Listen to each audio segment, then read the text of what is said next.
C'est vers 2 heures du matin, en pleine mer, que les premiers bateaux de migrants sont repérés par la garde nationale tunisienne.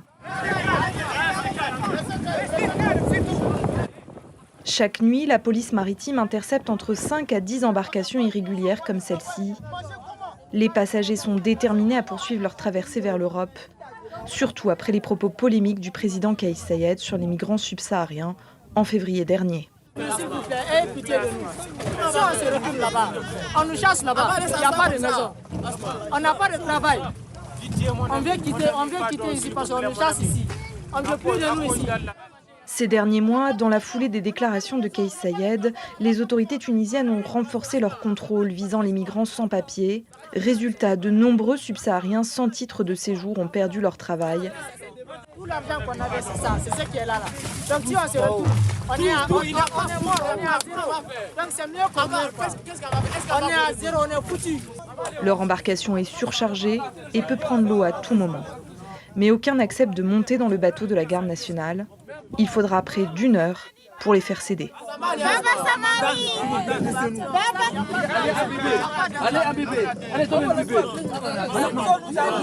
À l'aube, nous croisons un autre bateau intercepté, des Tunisiens cette fois. La plupart n'en sont pas à leur première tentative de traversée.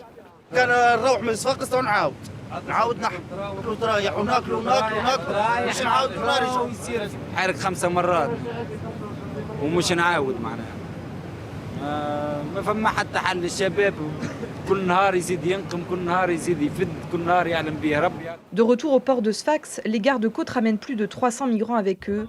Tous seront relâchés dans la ville, les autorités n'ayant pas les moyens de les retenir ou de les arrêter. Un scénario qui se répète chaque jour.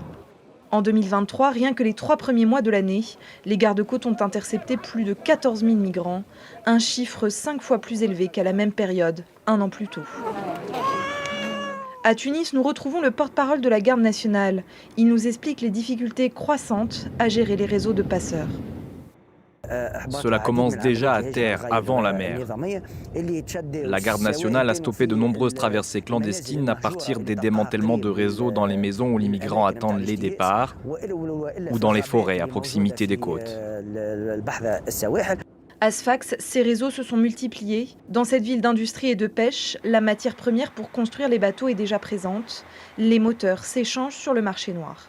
Il y a également la problématique du crime organisé entre les pays. Nous avons des migrants qui vont et viennent en Tunisie et connaissent de mieux en mieux les techniques pour organiser les départs. C'est d'ailleurs leur seul objectif. C'est pourquoi ils vont d'ailleurs directement à Sfax ou à Mahdia, où vous avez le plus d'artisans et techniciens dans la fabrication et la maintenance de bateaux. Le tribunal et la garde nationale confirment aussi l'augmentation des organisateurs de traversées subsahariens. Ils planifient les voyages au sein de leur communauté et partent sans capitaine, comme ceux que nous avons vus lors des interceptions en mer.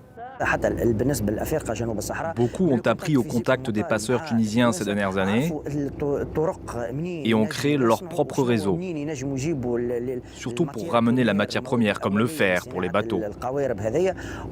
Et ils savent se procurer les moteurs. Ils connaissent les points de départ sur les plages pour ne pas se faire repérer et partir vers l'Italie. Plus de passeurs, donc plus de traversées et des prix bradés. Actuellement, partir coûte parfois seulement 450 €, soit 2 fois moins que d'habitude, dans des embarcations bricolées et très risquées. Ces dernières semaines, une dizaine de naufrages ont eu lieu, faisant plus d'une centaine de morts et portés disparus. À la morgue de Sfax, les autorités craignent la saturation. Nous sommes sous-équipés, vu le nombre important qui dépasse la capacité hospitalière qui ne dépasse pas les 35 à 40 cadavres. Donc on doit avoir une autre alternative pour mettre ces cadavres dans des conditions de réfrigération bien dans les normes. L'année passée, pendant l'été, le nombre de cadavres en attente a atteint un pic, la centaine. Un scénario que l'hôpital veut à tout prix éviter cette année. La difficulté actuellement majeure, c'est l'inhumation. Parmi donc, les propositions et les solutions, il faut anticiper, il faut préparer des tombes d'avance pour ne pas être débordé en cas de catastrophe collective, en cas de naufrage collectif. Pour les rares rescapés, avoir frôlé la mort ne dissuade pas de retenter une traversée. Lionel, Camerounais, fait une prière pour ses amis morts dans un naufrage fin mars. Il est le seul survivant parmi eux. Il témoigne anonymement car il veut repartir. Étant sur l'eau, on a rencontré plusieurs bateaux. Je sais pas, je crois les bateaux, les pêcheurs en général, je crois italiens, qui ne nous ont pas aidés. Malgré l'état de la mer, ils s'en foutaient pas mal.